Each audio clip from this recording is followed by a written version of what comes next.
Well, hello, everybody. Welcome to another episode of Brian's Basement. My name's Brian, and this is my basement. My yellow hat's over here today. That's what's going on in my world, and I want to know what's going on with everyone out there. We got a comment section, so go ahead and just say hi to everybody and what you've been up to. You know, we have a very special week this week. We have a guest, another guest to the basement. And I will introduce him shortly. But before I do that, I'm going to play a song of my own. So, this first song I'm going to play is a song called Fly in the House. Maybe if I can tune. All right. Take the headphones off while I play, because, you know, can't hear anybody now. All right. The song's called Fly in the House.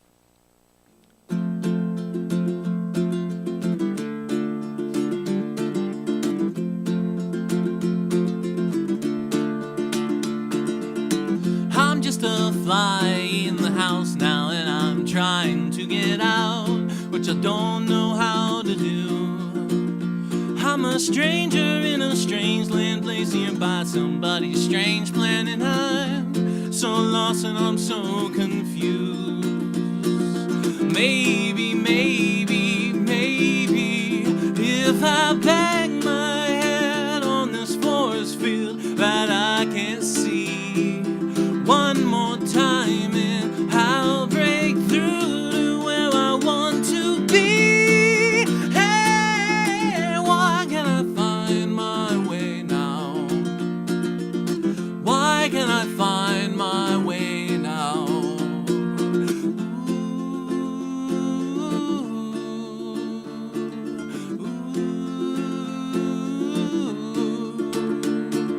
Flying on erratic flight paths, banging my head on the glass. I'm just trying to get free, and so I take another pass, but it's the same result. The last 4,000 lenses, and I can't see what's in front of me. Maybe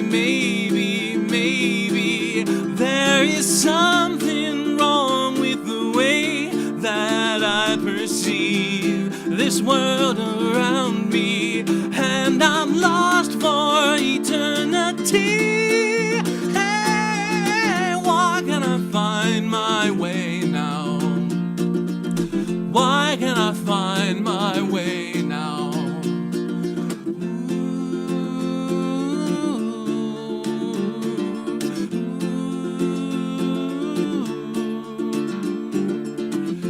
I am dumb and I am small, and the thing about it all is I only live a day. I am Moses in the desert, flying circles, my forever, but my promised land fades. Maybe there is something out there that has some kind of plan, and I'm too small and dumb, and I'll never understand. Hey, why can't I find my way now? Why can't I find my way now? When the planners had enough, will they trap me in a cup and show me mercy, or set me free and on my way? Or will they swat me to my grave? Hey, why can't I find my way now? Why can't I find my way now?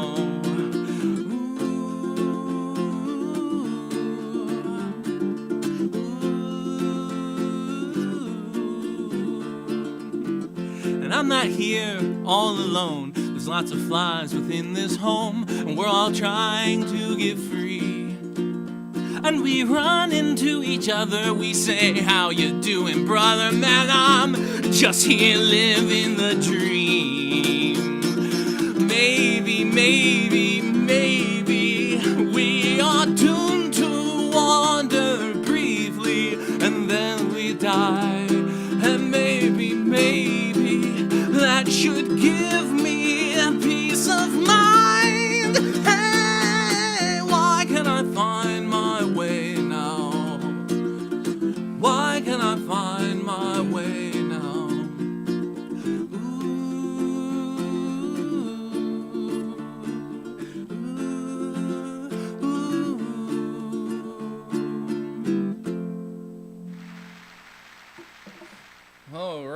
Well, it is my great pleasure now to introduce tonight's guest here on Brian's Basement. He hails all the way from Brooklyn, New York, and his name is Mike O'Malley.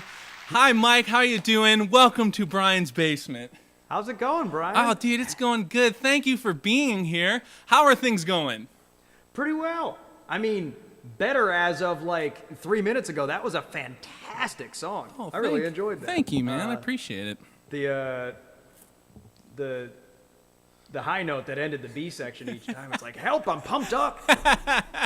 Yeah, that's a struggle when I'm not out practicing and playing very often. Yeah, I got there and that song I was like, and also just a B chord in general was a struggle. You know, you think you know an instrument and then you realize you still can't even play the basic chords. But enough about that. How about we get started, kick it off right off the bat with a song. So what are you going to play for us, Mike? And can you tell us a little bit about the song? Yeah, I'm gonna start off with a troubled little tune called "Widening Gulf," which is mostly about drinking. or drinking as a lens through which to view the one's not too terribly helpful thought patterns.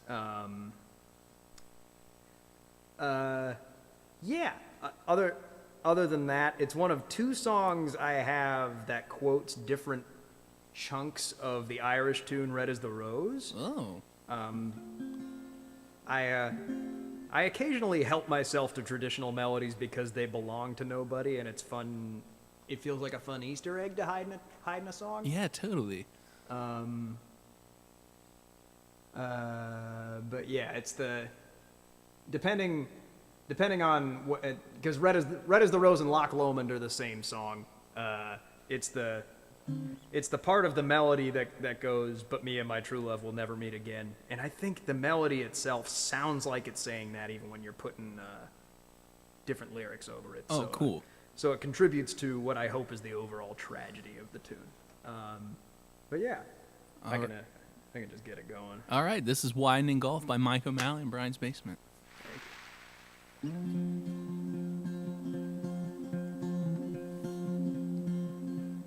Doubt your own true love for a trick of the mind. Doubt the hope up ahead for the failure behind. Doubt your four pretty notes for the eight that got away. There's not a joy in this world you can't worry away. Drink the widening gulf between anxious and numb. Drink the pond between panicked and comfortably dumb. Drink exactly until you believe in what you say. There's not a joy in this world you can't worry away. Poor fool.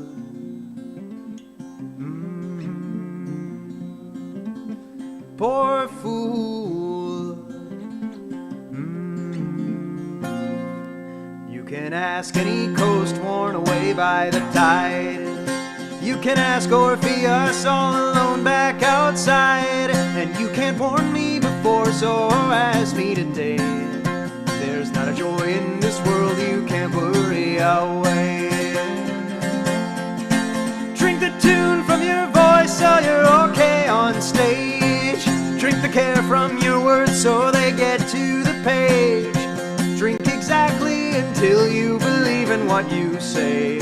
There's not a joy in this world you can't worry away. Ooh, yeah, poor fool.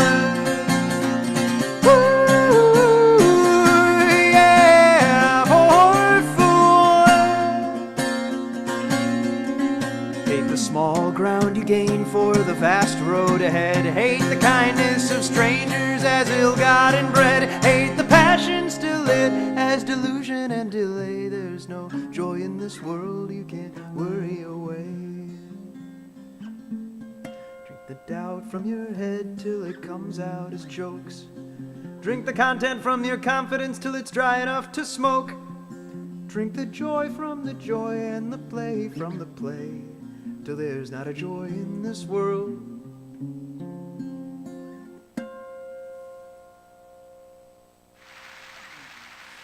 All right. Not a joy in this world you can't worry away. Boy, if that wasn't a relatable song to me, I don't know what is. I'm glad it persists in being so. I wrote it like a month before COVID as we know it hit. Oh, wow. And then and like after like now that that's happening, I feel like this song comes off awfully condescending. It's like, it's all in your head. It's like, nah, dog, it's in the air. But yeah. Cool, man. So I like to start off most interviews with just like your origin story. So how did you get into music? When did you start writing songs? Like, how did that all come about? Like, what was your first musical experiences? Yeah. The mother text for me, musically, I think would have to be the original NES Legend of Zelda theme. Nice choice. I think just it's maybe the first time laid out in pretty simple polyphony. I heard a song go so boldly from major to minor, like, and it hadn't even finished the phrase yet. Like, and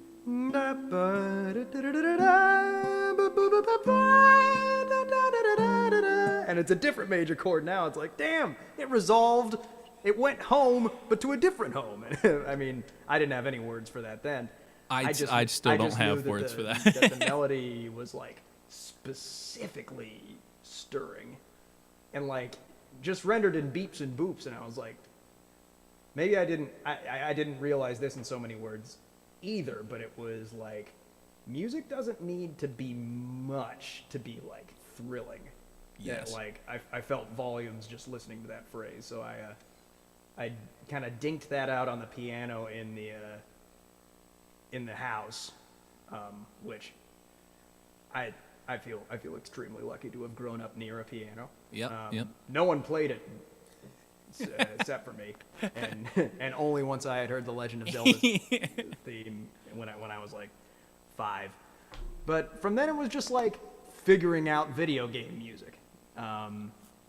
Singing was something I was really afraid to do, with various confirmation.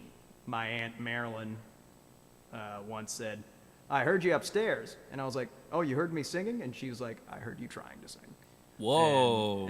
And I was like 11 there, a few years before the insecurities further confirmed by the ravages of puberty. What? So I have a story like that too, which is I did a talent show in high school, and someone at school said, "Don't quit your day job," and I think that stunted me for years. So I know where you're coming from. how do I tell them I don't even have a day job yet? This was a possibility. But yeah. Yeah, I guess it's just the fires were forged in or something. But yeah, didn't really sing. Wrote songs in middle school. Okay. Because I think that's the first time you see the value in being sexually viable, and and that's modeled by singing people, and it's like, oh, I suddenly very much want to be a singing person. Yeah. but it wouldn't be until like properly after college when I was playing piano in a touring act called Holy Ghost Tent Revival. Sounds like a Christian band, but is not. It could either be a Christian band or a very folky folk band. Yeah, it was the latter, except not too folky for Yeah. a keyboardist. Oh, but, yeah. But yeah, I had ear enough to figure out harmonies, and they liked those, so I was finally emboldened to give that kind of thing a shot. Dude, that's awesome. So so when did you're writing songs in middle school, and we were all doing that to some degree or another. Yeah, more of us than play music were doing that. Yeah, right. So when did the kind of modern era start for you, so to speak? I would say after quitting Holy Ghost Tent Revival, I finally had some time alone with this, the bouzouki. Yeah, we definitely want to talk about that in detail soon. Yeah, they had a hang up about quote unquote like world music. They thought sort of non-standard strings, guaranteed sort of an Enya vibe. So, and we didn't make any money-shaped money so much as rent-shaped money or food-shaped money. So like, the diversion available to us was just like what music is playing in the van, and that ended up making up a majority of the day. And they hated Irish music, and I really got to missing it. So here along came this instrument that was Irish in name and like wasn't a fiddle or a tin whistle or something. It was like, oh, I could probably actually play that. So that, I guess, like, I also didn't really know Irish music too well, so I had a sound in my head that I was chasing and not finding. Okay. So I guess it was like, well, I guess I have to invent the thing. I gotta make that sound. Gotcha. Which is a fun, yeah. It was a fun impulse to follow. Yeah, totally. So tell us a little bit about this instrument, the bouzouki. Tell us what you kind of tell it. So how did you hear about it, and then how did you kind of learn how to play it, and just nuts and bolts. What is it? Where does it come from? How's it tuned? How many strings? Yeah, all that stuff. Well, we have actually. I might as well. We should read some comments. We got a lot of people saying hi. Silvana says hi. Hi, Silvana. Thanks for popping in. Yeah, Scott's here. Scott says hi. Hey, Scott. That's my dad says, stupid question. What is that instrument? And I said, we're about to get into that. So, and then Scott also says, this is my bass player, Scott. He says, he does like hip hop stuff. He said, after I did a public rap show, my cousin told me to go back to skater music. That was his insecurity. His cornerstone of his insecurity right there. So it sounds like he made off better than either of us. Yeah. Like he was at least like, you should still do music. Yeah, right. Yeah, it wasn't. Yeah. They didn't just tell you to quit. Right. Yeah. Right. So bouzouki. What's going on there? So, bouzouki. The word comes from the Turkish bozouk, which means broken. Referring to a different tuning of the Turkish saz, which was pioneered by like the inner city Greeks who lived in Turkey.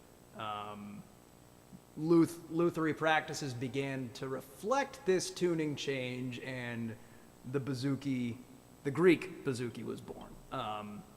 That was a while before the Irish one, this one, would ever come to exist. That happened when Johnny Moynihan in the 60s took a trip to Corfu and traded his guitar for mostly cocaine, but also a Greek bouzouki. And he comes back and he's like, how are you boys? I play this now. And they're like, Johnny, where the fuck's your guitar? It's like, I don't play the fucking guitar anymore. I play the bouzouki. It's like, the fuck's a bouzouki, Johnny? but yeah.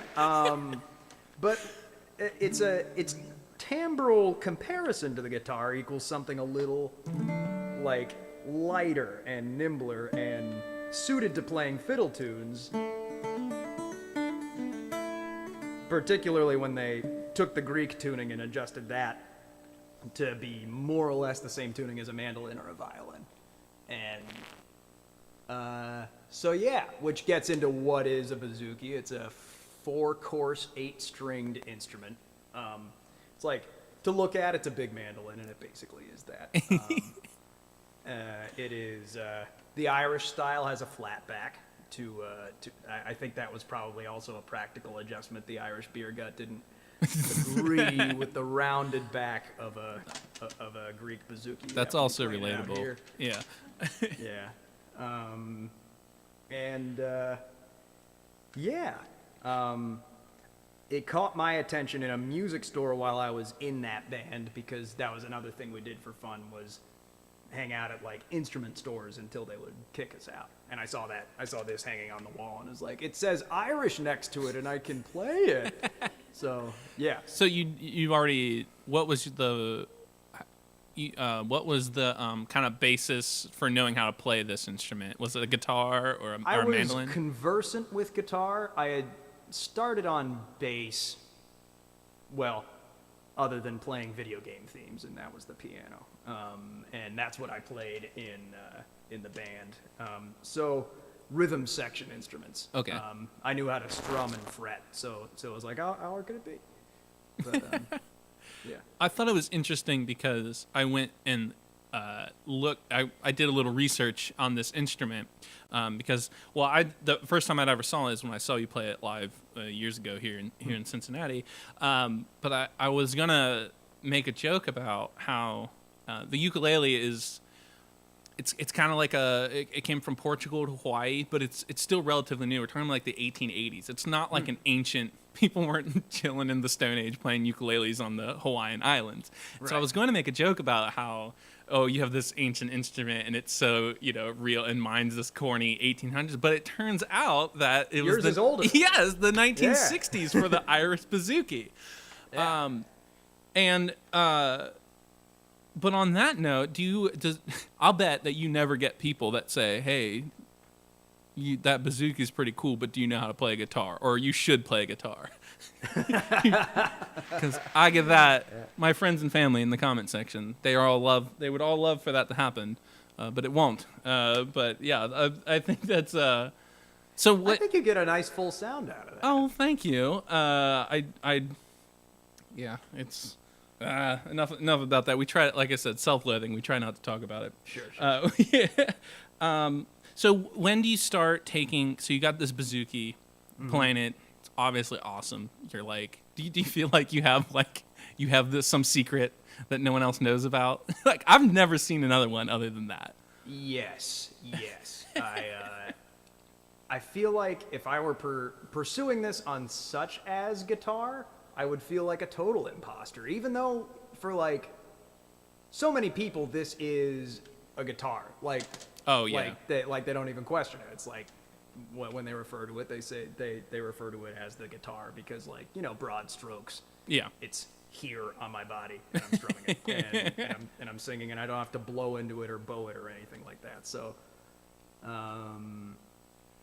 but yeah, all the same, like, what's exciting about so young an instrument is that the ways of playing it aren't really codified yet. So there's a better chance that, like, fucking around on it will introduce you to something new in the broader sense for like the whole medium of playing it. Yeah. So, yeah. Yeah, I do. That's kind of. I dabble in. You mentioned the video game themes. I dabble in like video game development and stuff. And really? And they always talk about how, like, people know how to design a building since antiquity. People know how to design machines since the 19th century. But designing a game is like a 30-year-old industry. So everything you do is like could be like you actually you could be like actually doing something new, which you can't say for a lot of things. That is cool. So with do you ever get tired of people asking you what is that instrument? Because I love it. I want to spread the gospel. It's the guitar thing that gets me down. Yeah. because if I correct them on that, like, I become that guy. Right. I become no, it's a balalaika. This is actually, and they're like, that's what I meant. Like, I'm not gonna correct them. If they think it's a guitar, I'm not gonna be able to explain to them why it's not. So, like, the impulse to do so makes me feel like a dweeb. Yeah. But if there's enough, like, that's not a guitar, what is that? Then it's like, oh, good, I get to spread the gospel. Okay. Yeah, I was because I wanted to put this on there because I knew people would be wondering, but well, I try to again self-loathing ukulele player. I always just sub out guitar. Like if people don't know, like when I was trying to buy this mic and I was asking on some on a chat room, I was like, I need to pick up my voice and my guitar. Yeah, like so. Anyway, Do you just anticipate judgment for ukulele? Oh yeah. Me and There's a Tiny Tim really did a number on us. Oh my god. So last kind of Tiny Tim. Yeah, last kind of. Do you know what this is? Oh yeah. Through the tulips. Yeah, right. Yeah, that was bad. The big Hawaiian guy over the rainbow guy he brought it a little closer to where we want to be, but Yeah. anyway, so when did you start kind of sharing your music? When do you start performing under your own name? Is it open mics? What were some of your first gigs like? That sort of thing. I remember my first gig as me. It was another trial by fire moment. There are a few stacking incidents where from the outside somebody may be like, this guy was supposed to stop. Like people were telling him to, and when it's music that's worth listening to. But no, I didn't.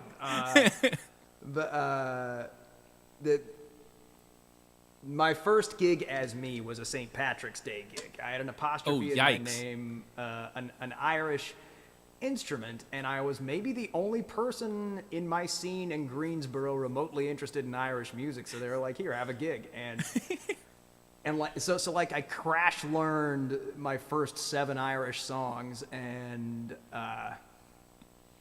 like it would have made a difference, and then like dotted that with my originals, which were not great back then either, and it was at a bar that didn't have its own PA. Oh jeez. The barn burning like Stevie Ray Vaughan over and over again, kind of like country blues rock dad band. Oh yeah.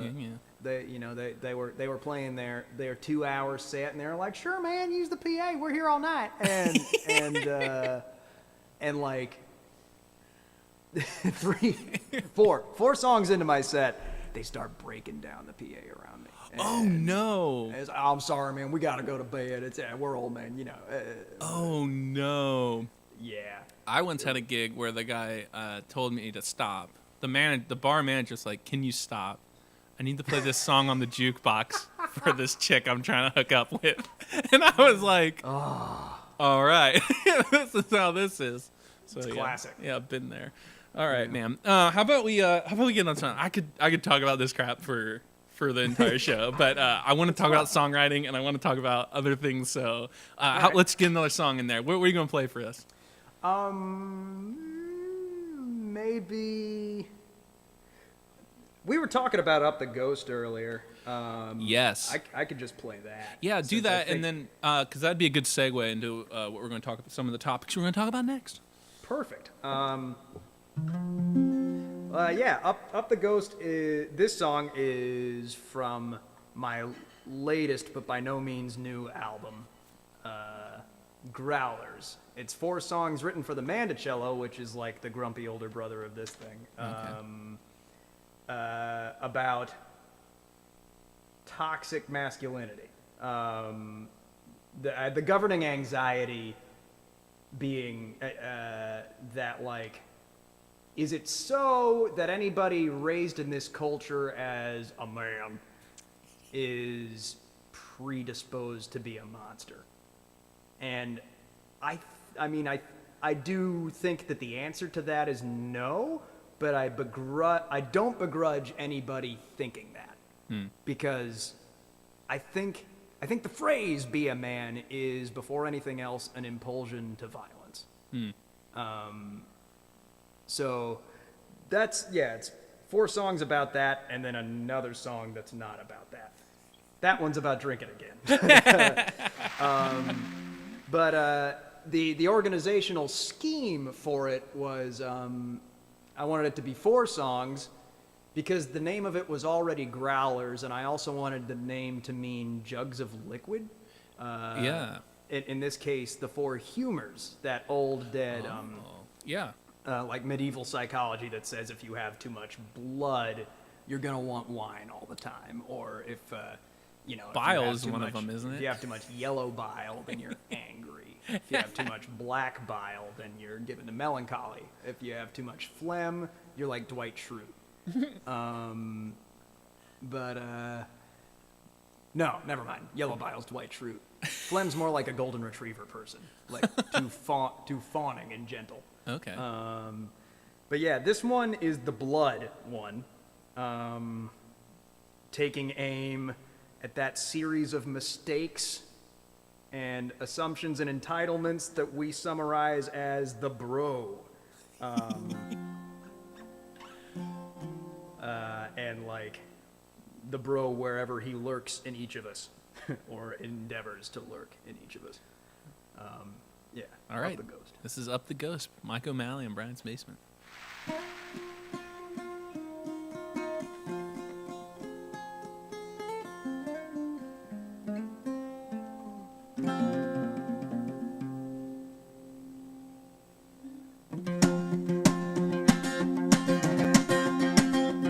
Old propulsion, you thrum in the hangar, you're humming through danger zone, Skinnerd and Dre.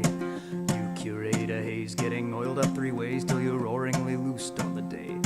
And you circle the city and think on how pretty your launch pad looks in the rust.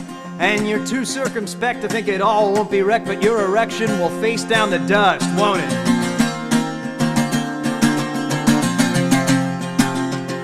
Oh, abandon, you hurtle from battle to battle to bottle to bottle. You must be seen crushing what there is to crush till you're crushed to glorious dust. And I pout and I scowl and I kick gravel off the bridge and hope that some of it lands in your food. Wishing to let the truth pull me up by the root to uproot me for good. Forever too, but also good. And my long legs of train hurtles upwards and drains all the red from the flesh of the coast. And the dead men I love and the old men I loathe tell me give up the ghost. And I won't.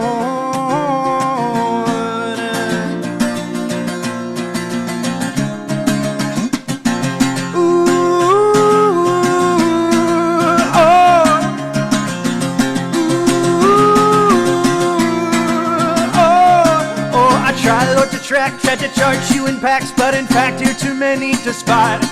Out of cars, bars, and banks, every door swells your ranks when they're open, and when are they not? And you howl down the day, down the beach, down the sound, round the sun, round the sea, round all band. And you boom in the cannon and ring in the hands and the mouths of my well-meaning friends. Boys will be boys, boys will be boys, boys will be boys. You are right, I won't dance, you are why I won't dance you, and disco pigs far worse than you. Still sweet Ellie Goulding echoes round the hall singing la la love me like you do. Love who, yeah. You make a model of the impulse that it summarizes every shot you didn't take is one that you missed, which makes a martyr of the reflex where you pump the brakes and give the other cars around the right to exist. You only YOLO so you don't FOMO and knows the thing you avoid. Who asked permission of a thing they destroy? If it was a bad thing to do, then they'll just say you're a boy being a boy. Though to most I'll deny it, I'll confide to the quiet that you and I are the same kind. I too live in flashes, burn moments to ashes. I too hold no shapes in my mind. But I wonder if you see the distinctions, appreciate the differences in the disease.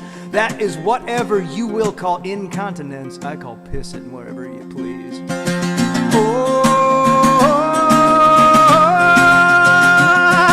And my long lips of train hurls upwards and drains all the red from the flash of the coast. And the dead men I love and the old men I loathe tell me give up the ghost. 'Cause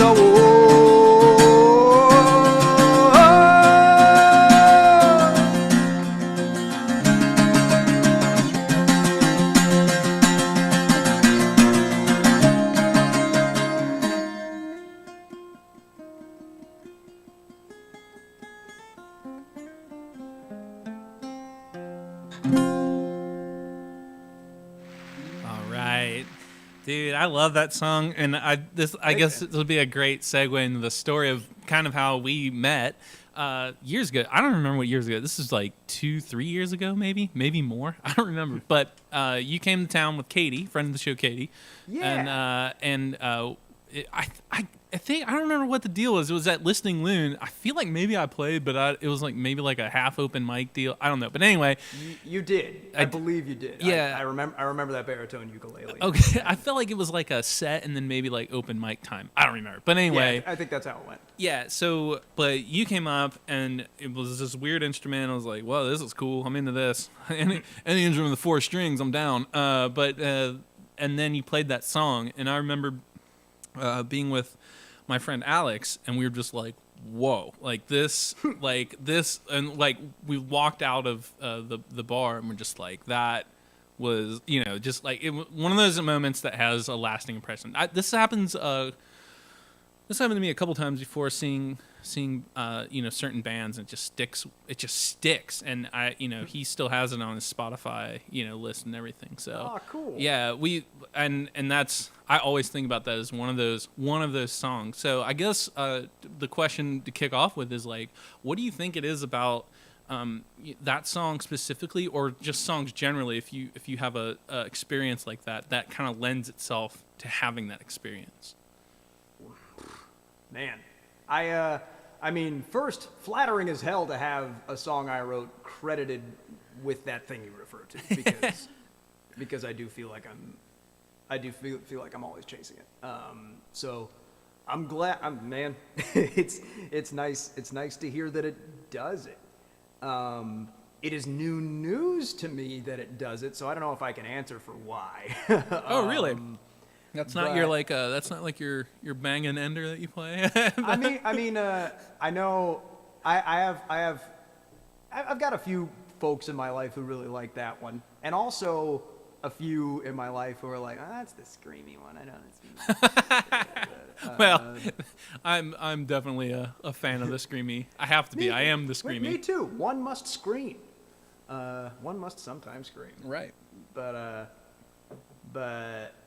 yeah, I guess like for me, I guess to frame in like what I like to hear in music is like stakes being raised, it in a sonic sense. Yeah.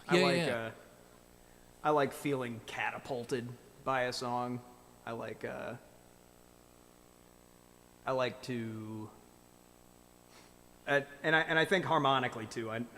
What I like about that one is sort of like the Legend of Zelda theme. It'll it's like F major, but like with the seven thing going on, and it's like it's rowdy and raucous or whatever, and then the chorus to like the natural minor. It's like, what's wrong? Yeah. What's wrong? Are you okay? I like that kind of. I always want it to be as cinematic as I can reasonably manage, just as one person with an instrument. And then in the case of like recorded matter, I just want it to be cinematic. I want a fucking string section. And yeah, like that. And that's another, like, your songs have this I thought of it as like theatrical. Like I can see like people like movement on like a stage as like these songs progress. How do you? Your songs have a lot of kind of like what you're talking, like the kind of like chromatic like movement around. I guess that's how I would phrase it with my lack of knowledge of anything music. But my songs are all like the songs on a harmonica, but yours go in between the notes on a harmonica. So fair. So where do you think that comes from, and how do you get that kind of the excitement that comes across in your songs that gets somebody in a bar to be like, "Wah!" Like, yeah, save the playlist? I guess I mean the simplest trick in my book, and one that I think I lean on to like center myself in a performance is the quiet loud thing that a lot of the songs do. I love the contrast of dynamics. It's great. It is, if nothing else, attention grabbing, and that includes my own attention. It's gonna have to get loud and intense soon, so be ready and pay attention. Yeah, yeah. I guess other than that, like while I am certain that no music with no that there isn't music in the world that means something as a set of notes, like intrinsically, I think it almost as good as does. I think those of us who can hear have, for the most part, grown up on media that is accompanied by music that's there to like highlight or resonate with the director's intent for emotions. Right. So like, even though it is, I think, cultural and not intrinsic, I think there is an amount of consensus that this, for instance, is happier than this. Right. And so like, I am interested in like, what are these intervals that are tagged with like ghost meanings? Yeah. Like, what are all the different agreed upon like feeling colors in music? How universal is that? And like, can I confirm the things that the lyrics claim with the music? Yeah. Can I make somebody feel the way can I manipulate somebody into feeling a certain way, that like suits the meaning, narrative, or atmosphere of the song? Yeah, well, I like what you're saying about how you pick elements of the music on a deeper level than just major and minor, but also like the intervals, like you were saying, but how to make it match with the actual lyrical content. Yeah. I had someone on the show, and I thought this was super interesting, but he was talking about how when he gets a feeling, he tries to he'll pick out notes on a chord, even if he doesn't know that chord. He'll just pick out the notes and just play it and be like, that's the feeling, and then he builds off that, which is kind of similar but a little bit different, because what you're saying is like there's lyrics there, and the music has to gel not only with the feeling but actually the content of the lyrics. Right. I think that's super interesting. So what's the kind of nuts and bolts of your process then? Are you a lyrics first guy, music, maybe both? Kind of sounds like maybe both at the same time. I think it would be so much easier if I wrote the lyrics first, but my rhythm of songwriting is my rhythm of fucking around, and like it always starts with like, oh wait, did I write that? And then it's like, I did. That isn't anybody else's. It could just have been like a poorly remembered song, or like a thing my fingers but not my brain was doing. But like there the thing is, and it feels a certain way to me. But like, music meaning is a lot more squishy than lyrics, and I am obsessive about the music and the lyrics matching, so Right. I have to go digging in the music for the lyrics. Like I'll hazard, I'll throw topics at it, and it's like, are there any words? And I bet you've written the song where like it is just the music, and maybe you have a vocal melody and you're in the gibberish stage. Oh, like, yeah.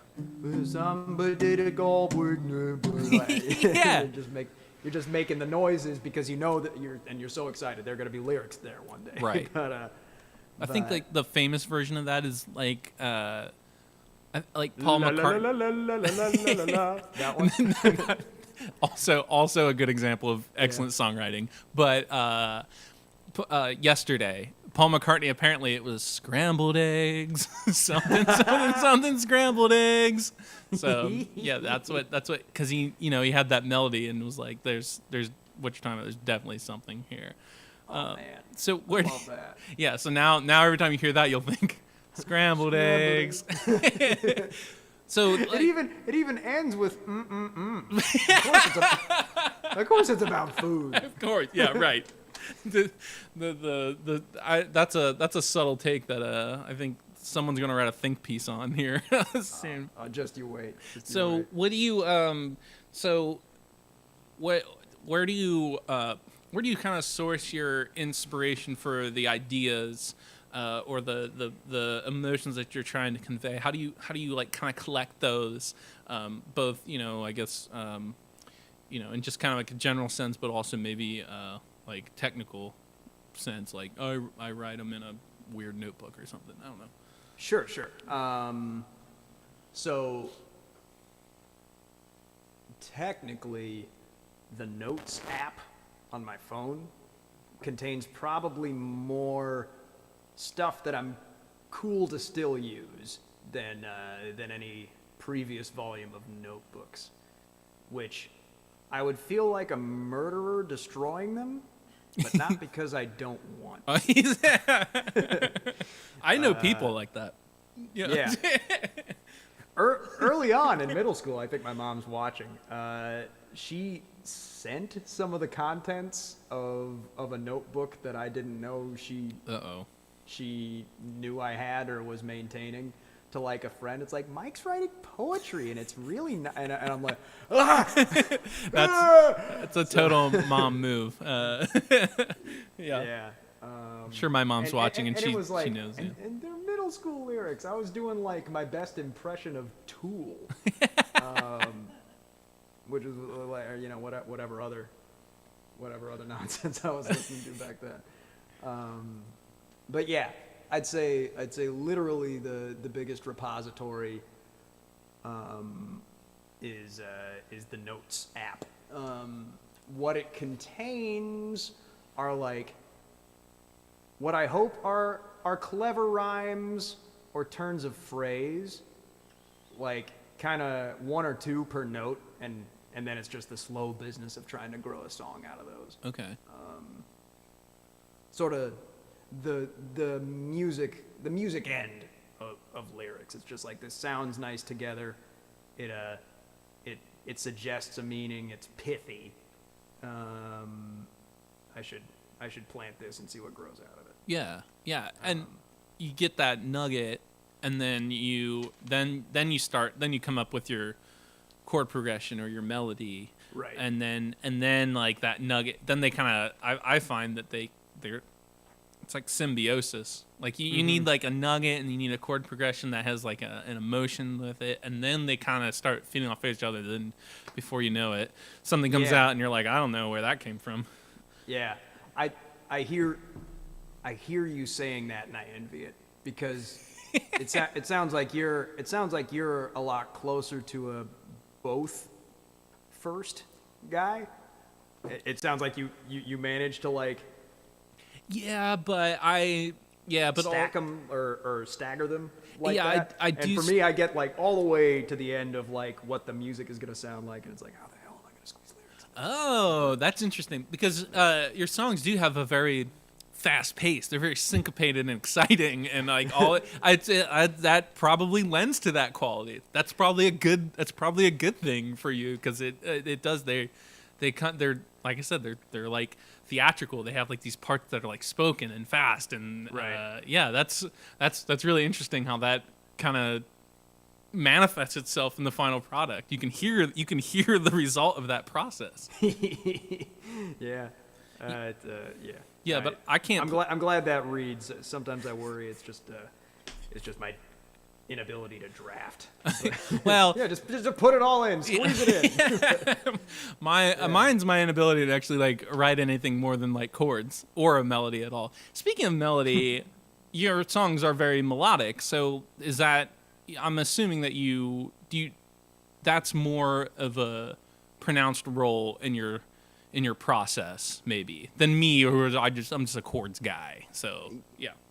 Yeah, I guess like melody in the sense of harmony is my favorite.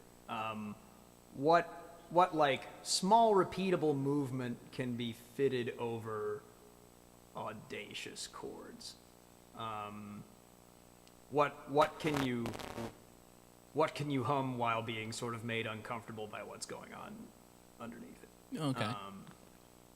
that's the wagon. I mean, that's the star my wagon is hitched to. But like, you know, yeah, I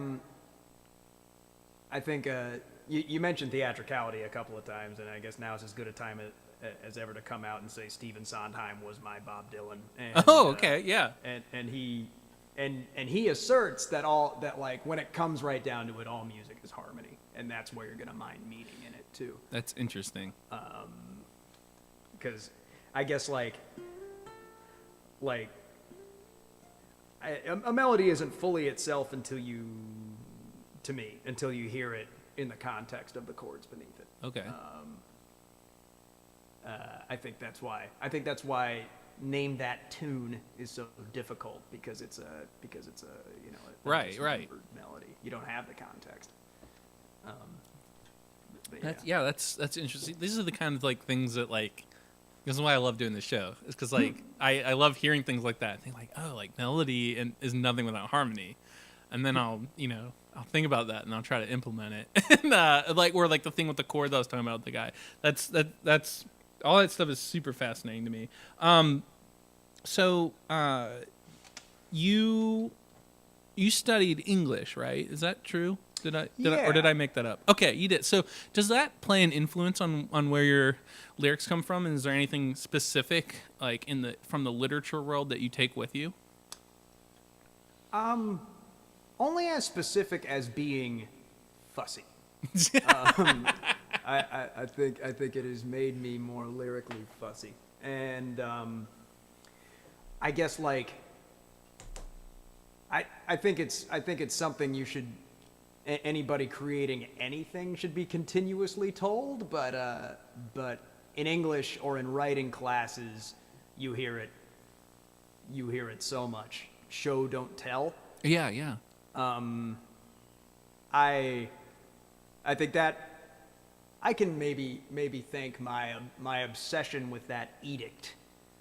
I can probably thank my English major for that. My sister's an English major, friend of the show, Kristen, and she taught me that too. And I try to take that with me too. I think that is super important. I think so. I think always, like, if you have a song that screams "I'm sad," the listener goes, "Prove it." Like, I think, yeah, you got to lay out the scene and let them draw their own conclusions. And if you've done it, you know, you'll line up on it. Yeah, and also the other thing with music is the music can help show. And kind of what you're talking about as far as having the music match the words, but your music can also help do the show part while your lyrics do a little guidance of tell. Yeah. Yeah, and like the music can even like get programmatic verge into tell, like if you wanna quote a song, or if you wanna Peter and the Wolf it. You know, it's like, and the bassoon is the moose. But yeah. Cool, man. Well, let's have another song. We've been yapping for a while, so let's have another song. What are you gonna play for us? What indeed. Well, here we go. This one is accidentally seasonally appropriate because it is called "Oh Night." All right. It's like I guess musically, in terms of what I tend to write, is I err stormy, so there aren't very many love songs. This is one of them, and it was written after, I guess, my first significant hang with who would become my fiance, and I was certain it would not happen, but was already feeling really precious about our interactions, because there was this breathlessness to it, and I was prepared for this to be a different song, and just have the chorus be shouting the phrase "Oh wild God, oh night," like you know, just to frame the ecstasies, the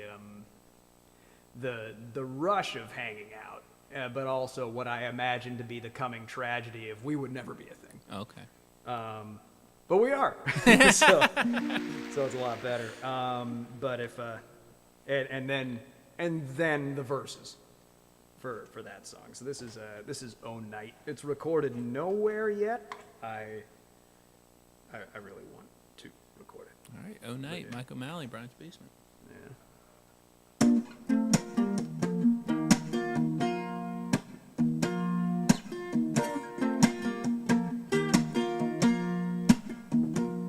Between atoms, suddenly never close enough. Between soft topographies, frictive, slick and rough. Between a sea of fine opposites and a beach of ampersands. Between my big stupid face and your hot shocking hands, oh wild God.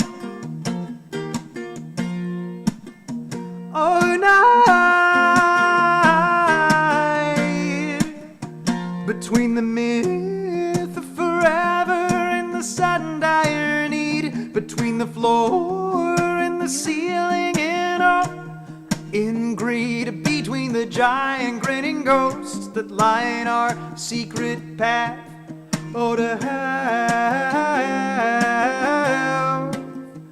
oh wild God. Oh night,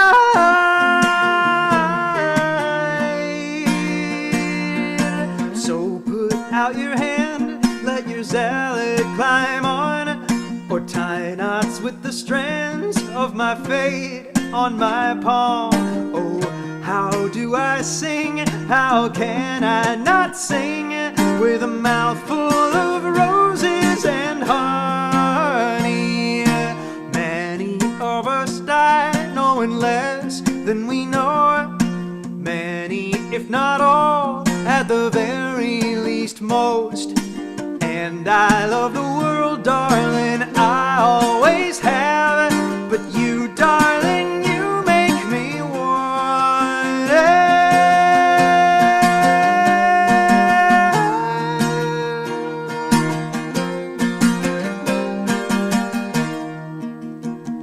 I've seen tiny ills bloom under a high bad star. I've seen friends spilled like whiskey left to dry on the bar. I've seen my generation learn to think of the future as brief, for whom every headline's another sure reason to grieve. And I've been careless, I've been selfish, I've been awful so far. And yet here you suddenly, here you abidingly are. And there's no coming down, I am hung in the air. You could erase me with your thumb, and I'm not even scared. Wild God. Oh night, oh night, yeah. All right. Thanks, Mike. Thank you. Dude. All right. Now we're in the terrifying other section of the interview where anything goes. No. What's gonna happen, Brian? So let's talk about the common link between you and I. Katie Ganger Martin's friend of the show, episode 5. What can you tell me about Katie? How did you meet her? You were in a band with her. So how does that all come together? She was visiting New York from I don't know. Was it directly from Ohio? I think so. New Yeah, York, she was. Or was there some Indiana in between? Well, yeah, she just kind of splits time between India, but she was here and kind of like going to New York for extended periods, coming back, that sort of deal. Yeah. Yeah. So she one of the closest things to publicity I ever managed was just put the open mic I hosted in Brooklyn on openmics.com. And Oh, yeah. People actually came without them having to be my friends. I did that for Cincinnati and nobody came, so. Maybe it's just a thing that in New York, there are plenty of hungry young things that as soon as they arrive, it's like, all right, where are the open mics? But yeah, I had the good luck of being one of just a few in the area, and I guess Katie had found it that way. I think on this trip she had also met who was to become her husband. Val Daniel. Yeah, and Katie rolls in to this open mic with awful sound and a bar, and this, I think, probably by then the bar had begun to really smell bad. There's a story there. That was a disgruntled employee who had actually tossed like a few whole fish in newspaper behind the beer taps. What the hell? Yeah, man, that's its own story. But we didn't know it. We just thought a rat had chewed through one of the beer lines and died.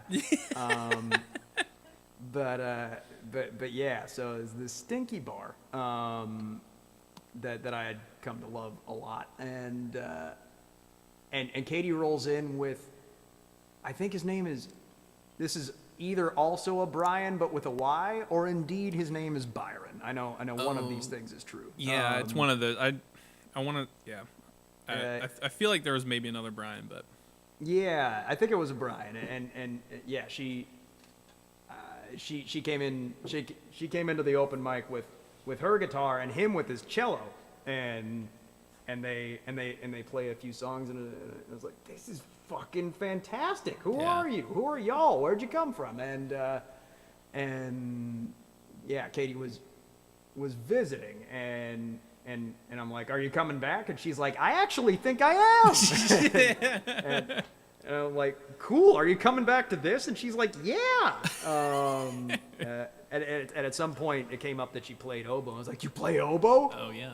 Can I get you to play oboe with me? And then She must have met the exact right person in you, because there aren't many people that are like, I need oboe in my band. gosh, I don't know why everybody hasn't gotten the memo. Yeah. Like every time watching a Disney movie that I was like, I'm gonna cry in front of my parents and it's gonna be embarrassing. It's because like oboe. that every fucking time. But yeah, so yeah, kind of pretty rapidly when she came back, I got her in my band and she got me in hers. No, nice. It was I guess that's the other thing about putting people in your band. You also get to audition as a bouzouki player for their band. Wow. And like that's kind of the only in bouzouki has, because nobody wakes up. It's like, that's what my music's missing, bouzouki. So, but yeah.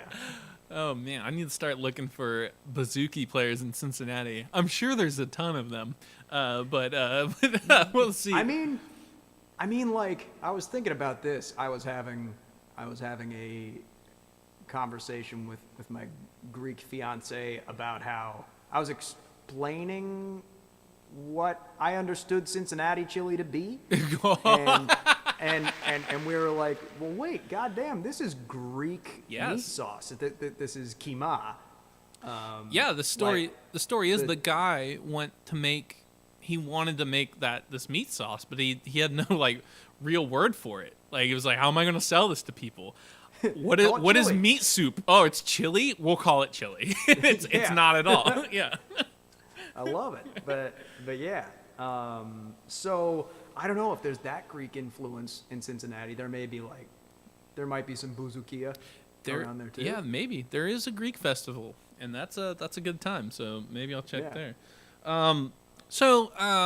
You do this. I mean, just to cap it off, shout out to Katie. Katie rules. We could spend a whole shit talking about how great Katie is. Yeah. I still fondly revisit that album. Paint Me is, I think, my favorite on that one. Oh yeah, right. Yeah. Yeah. When she was on the show, I got to listen to it like a bunch of times. It was a good week. Nice. So you do a weekly live stream on Facebook. It's on Tuesdays. I do 3, and I try to catch it as I just get off work to go set up for this show. So I've caught it as often as I can. You mentioned on the show a couple weeks back, you're telling a story about how, and I don't.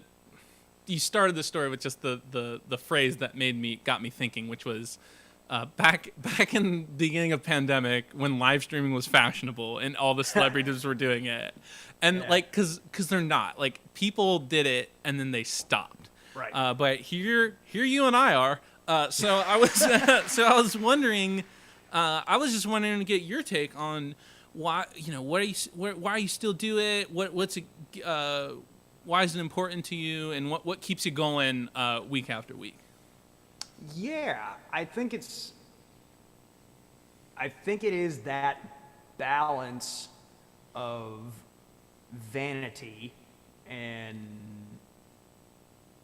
call it servitude that like anybody who likes playing music live kind of has to babysit. Like, like the notion of this is all for me, but also like this is for you. Right. Like the thirst for that connection, but also for affirmation. Like that there are ears in the void picking up your signal. This has been a context that makes me think that the answer to that is no matter what. So Tuesdays, I get to climb out of the well and poke my head out, and it's like, is there anybody out there? And then somebody goes, yeah. Yeah. And I'm like, good, that's good news. I was worried there was nobody. And so yeah. And also, like, it's been a hard lesson for me to learn, because I am not disciplined. I am in no sense of the word disciplined. I was glad we didn't linger long on my English major because I was a bad student. But I think I have sounded bad to me for a lot of my music career, and have lately started to sound less bad to me, and then I'm like, wait, is this what practice is? Is this what practice does? And like, I'm like, what if I keep doing it? How less bad will I be by the time I die? And like, and so I guess that dash of encouragement plus like an insecurity that is turning into like the impulsion to work and to keep chipping at it. I guess like I want to be better, and I think if I want to be better, I have to like not only do it repetitively, but do it repetitively in view. Mm-hmm. Like, yeah. So like if I don't, then like whoever was watching notices, and they're like, where were you? And I'm like, right, I didn't do it. Or also, in whatever you do, even if there's not a lot of people watching at the time, whatever you do in this medium, this new medium that we're all exploring, is permanent in some way. It is a very close blend between live, which is fun and raucous and interaction with people, and the permanence of recording. And even though it seems low stakes, that to me that ups it a little bit, and it keeps. I mean, just to kind of echo what you're saying, it keeps me practiced and it keeps me up. I played that song earlier, and I was like, oh, can't play a B chord. Man, you hit it well. I love that song. That thanks, was a lot of fun. Dude. But if I wasn't doing this, I would get back up there, whenever this all ends, and be like, I can't do anything comparatively. Right. Yeah. I think it's and I think there is something important about being there. At least I hope there is, because even This might not be the case. I think for like a good month or two, people are going to be just bursting down the doors to come to gigs. But, you know, I was doing plenty of live gigs before this that no one would come to because they know it's there. Like they know it's going to be there, and that means something. Like that's an important thing to carry on if you're a performer. Like you have to be there. People don't have to come, but you have to be there for the option. Mm-hmm. Because I know that in the before times, the fact of someone doing it somewhere did bring me comfort. Yeah. Even if I certainly didn't go to see them. Right. Right. It's like, I love that it's happening though. It means the city is good or whatever. Like it means that there is good stuff out there. Right. Yeah. Like something's going on. Something's going on outside of everything else. Right. And now you got to prove that to yourself a different way. Yeah.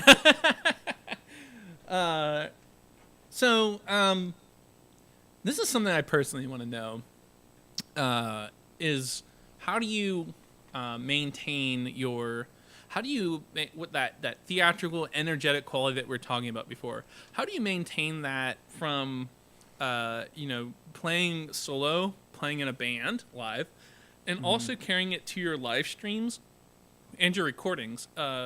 Mike's recordings are on Spotify, and they're amazing. And if you can sense what he's bringing to the live stream, the Spotify is just it's an experience. So how do you do that? Because I personally struggle with, I have this little instrument and I want to project something, and I want to really bake this energy into it. So, and you seem to do that well. So how do you do that? Tell me so I can learn and be better. No. I guess, I don't know. Let me see how to answer it. There might not be an answer. It might just be, that's how I do, and that's perfectly valid. I think though, I mean, like, I love arranged matter. I love how like something as subtle as like the changing of the voicing of a chord can make it hit you differently in the feels. I think what I love about going into the studio is you can do like impossible things. Yeah. You can do things that like are at least not affordable live. Like if you have a fiddle player in the studio, you potentially have 50 fiddle players. Mm-hmm. Like yeah, right. You can layer, but I guess like in terms of maintaining theatricality, the studio is a delight because like there's in addition to having the dynamism available of playing loud versus playing quiet, I now also have the dynamism of crowding available. Like if there's a passage where I think maybe the meaning of the music is worth highlighting more than the meaning of the lyrics, like, all right, I can crowd it here. I can it doesn't matter that the strings are sort of in my vocal range. It's like, yeah. What this big ass stacked chord means together is gonna say it better than just the words. Or if it's like a turn of phrase that I want everybody out of the way with, I could just like, and everybody drops that. Right. Yeah, you do use contrast of textures along with your contrast of dynamics in the recorded stuff. Yeah, and I guess like, I mean that is the delight of music to me. Just like how I think harmonic and melodic content, like intrinsic or not, seems to mean something. We with our subconscious interpret it as meaning something because we're used to it meaning something. I think the same applies for timbre. Yeah. Like you're never gonna make somebody feel the same way playing the same melody on a violin as a saxophone. Right. Like if you fly in and like replace all the things you can think of sounding on violin with saxophone, it's gonna mean something different. It's like yeah, they're still crying, but they got like shutter shades on. Yeah. So I guess like since writing songs, since the creative process is so often like painful because like there's always the moment of like I do definitely blow at this. I think arrangement in particular is where I can be like, this is just fun. This is just fun again, and this is playing around. This reminds me that the verb is play music after all. Right. Yeah. Right. Yeah. It's like I don't know. I guess the impulse to like plug holes. Like there's always like any of us who write strummed matter have a moment where it's like lyrics, and it's just a chord for a while, and you start to feel like I should really put something there. Yeah. In the studio, you just can't. Right. And I think there's a lot of meaning to be gleaned from like counterpoint, like if you're dissatisfied with the lyrics or you feel like it's not saying it yet, you can say it with an oboe instead. But yeah. So I don't know. I guess like I think theatricality is maybe a little more incidental than intentional, but I don't begrudge it being there. Yeah. You don't stop it. Yeah. I like music to during the song grab my head and twist it toward it. So I think the easiest way to do that is just to change, just to make it do something else. All right, man. And like loud something else or significant. Yeah, that's awesome, and it totally comes across. In your recorded work and all of your live stuff, and even the streams. So I think that's super cool and rare. And so, yeah, man. So how about another song? Your fourth song. Sure. Your last song here on the basement for now. Yeah, I had There's the like.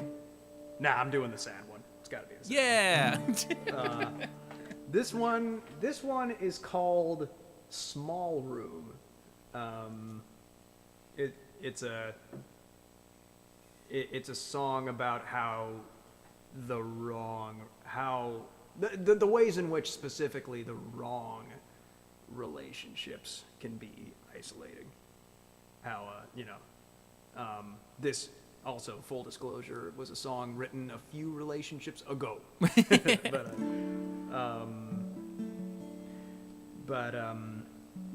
written in the middle of thinking like, this is a silly thing to do.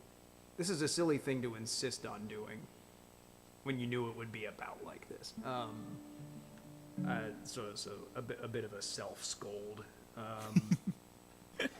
But yeah, but I guess any song called Small Room, the shoe fits however loosely now. So, but yeah. All right, Small Room by Mike O'Malley, Brian's Basement.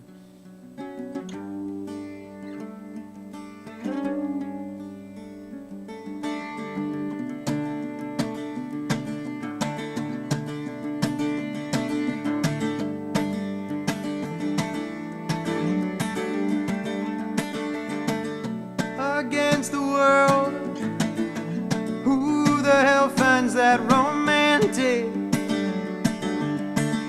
The sea will drown it, be in the Atlantic. Oh, inconstant and scheming, or panicking, or hand-wringing, or bargaining charlatan who thinks he can't stop time. I fear you like the future. I fear you like the good life passing quietly past the hours, tidally through time. And I won't claim to be against any walls. I don't object to wonder. It's only the way they're taking their form in the middle of the air. I thrill to being in from the cold. I thrill to all the heat too. I thrill to you, oh glad reprieve. Jesus, I don't want to leave. But love is a small room. Love is a small room. And nobody told you.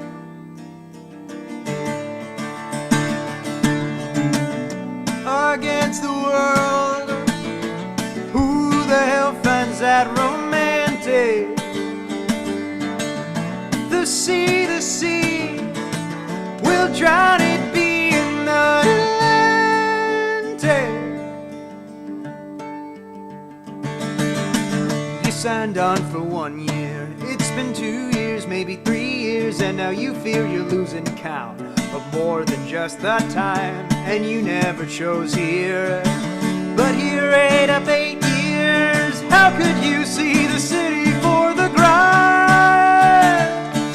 And lines form their work in the hall, their drawings and their paintings. They all mean stay for good if you could, maybe they don't know you would.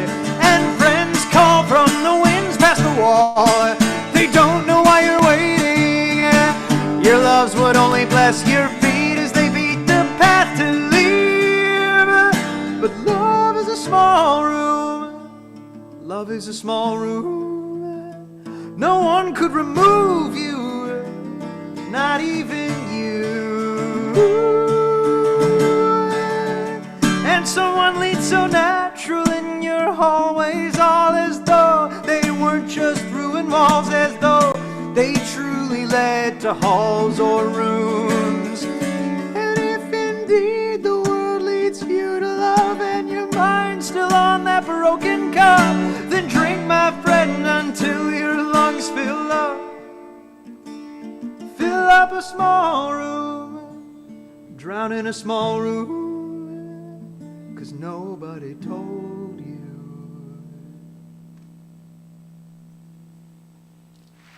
All right, thanks, Mike.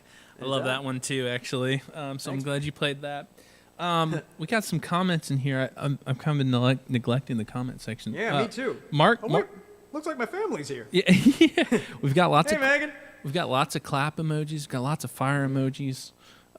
We got Sylvana says, "I knew there was something fishy about the story regarding the bar." And more clap emojis. And Mark Merrick says Skyline. He knows. Mark knows. Yeah. Mark knows where it's at. Mark's your neighbor. I think he lives near Dayton. Oh, really? Yeah. Oh, cool. Hey, Mark. Thanks for tuning in. So there's the comment section. Well, we've reached just about the end here, Mike. I feel like we had to skip over a lot of questions even because I want to know more. But What are you currently working on, and what would you like to be working on if you're not right now? I guess let me see. The thing I'm most excited about, the concrete music future thing is I'm also in my fiance's band, and we're called Gawain and the Green Knight, and I get to arrange her album that's coming up. Oh, cool. I got to do that with the past releases too. And so this time it's gonna be clarinet, bass clarinet, and flute that I get to play with. Wow. And so I've been making little dinky MIDI demos of that over scratches of those songs. Her songs are fantastic if you ever want to check it out. I'm not going to do it justice with an elevator pitch, but Gawain and the Green Knight is the name of that band. Yeah, dude, I'll check that out for sure. And I guess what I would love to be working on, I guess I would love in the after times, with enough financial good fortune supporting it, I would love to cut an LP. I haven't really done that since my first release, Beastie.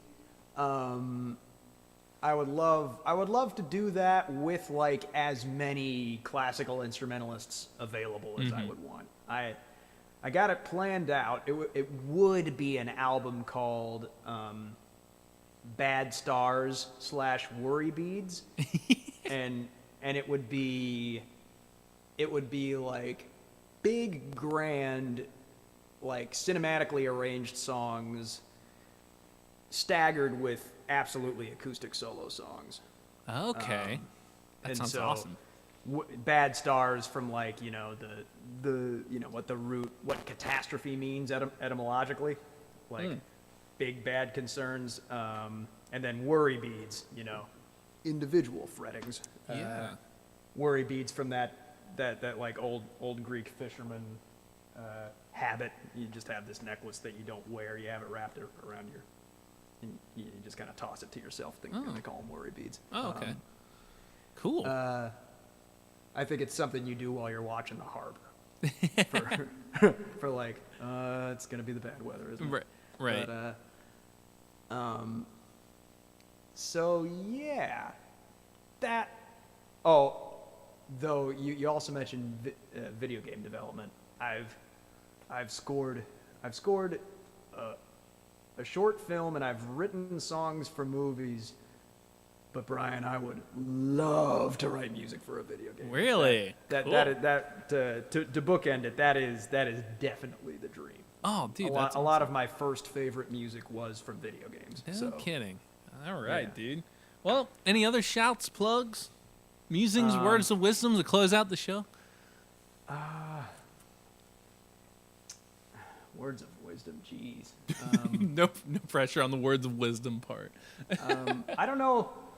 I like to credit my dad with this one. I'm not sure if it's I'm not sure if it's accidentally plagiarized, or if it is indeed an innovation of his. But it's Mike, focus on the donut, not the hole. All right. I think that's a perfect way to cap off our conversation, Mike. Mike, thank you so much for sitting down Brian. and telling me your story and your thoughts on things. It's super interesting, dude. We'll have to do this again sometime. I hope so. Yeah, man. I'm gonna tell all my halfway decent music playing friends to bug you about this. Oh, please do. Have them.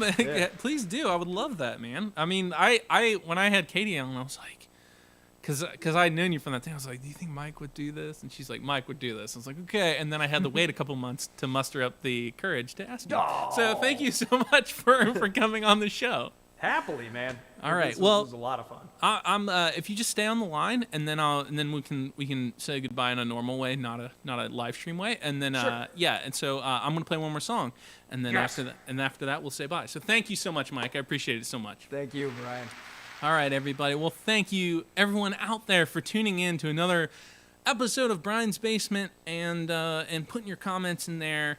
I really appreciate it, and I hope that you check out Mike's live stream every Tuesday at 3 on Facebook. And if you, I think you might have to friend him, but he's a nice guy. He'll accept your friend request. So let's be friends. Yeah. So check it out every Tuesday, and then go check out his stuff on Spotify.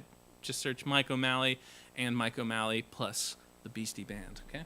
So I'm gonna play one more song, close out the night, and then So this song is the song I close out almost every show, and I just kind of felt like playing it. So take the headphones off, and I'm gonna play this song. This song is dedicated to creative souls and all people. It's called "House on Edgar Street."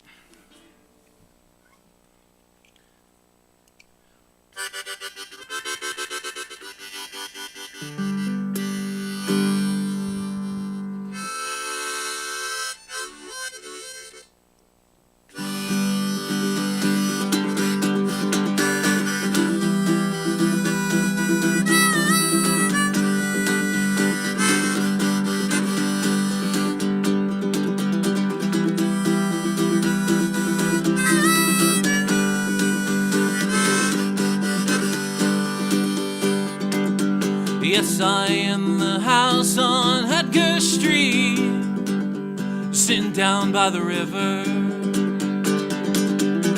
Not a living soul does live in me, but there are plenty of ghosts around. And my halls whisper about the times when Main Street wasn't a highway, and since I'm not in over the Rhine, I sit idle on my empty street. I'll never be a trendy brewery.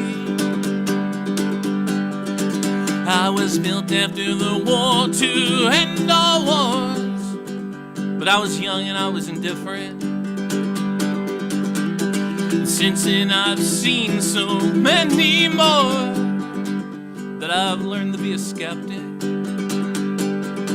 And the slumlord, he don't care about me any more than eviction victims that board my room so frequently. I'm the manifest of long gone pride, an empty shell with nothing left inside.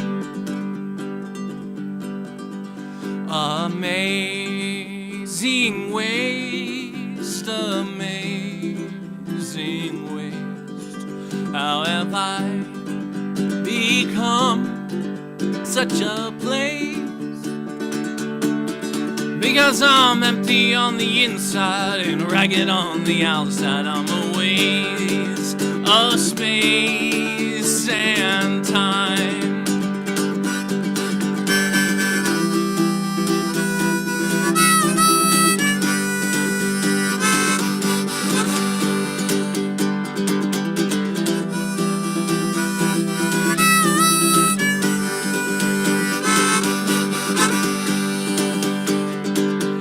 My floors are still level, my foundation is strong, but it doesn't seem to matter. 'Cause when you've been empty for this long, it gets so hard to fill the void. And I wonder why it has to be this life for me and my brothers. And I wonder why society builds more and more just to waste, builds more and more till others share my fate. Amazing ways, amazing ways. How have I become such a place? Oh, because I'm empty on the inside and ragged on the outside, on my ways of space and time.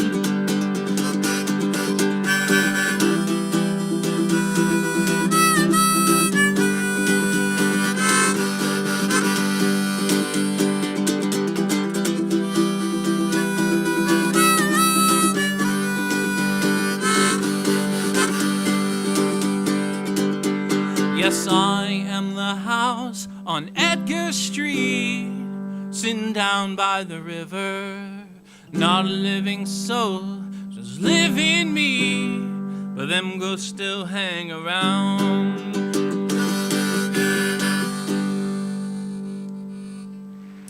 All right, everybody, thanks so much for tuning in. As always, stay safe out there. Do something nice for somebody else, and then do something fun for yourself this week. And when you do, make sure you come back next week to tell me all about it here on Brian's Basement. Thank you so much. Thanks to producer Kim for helping out as always, and we'll see you next week.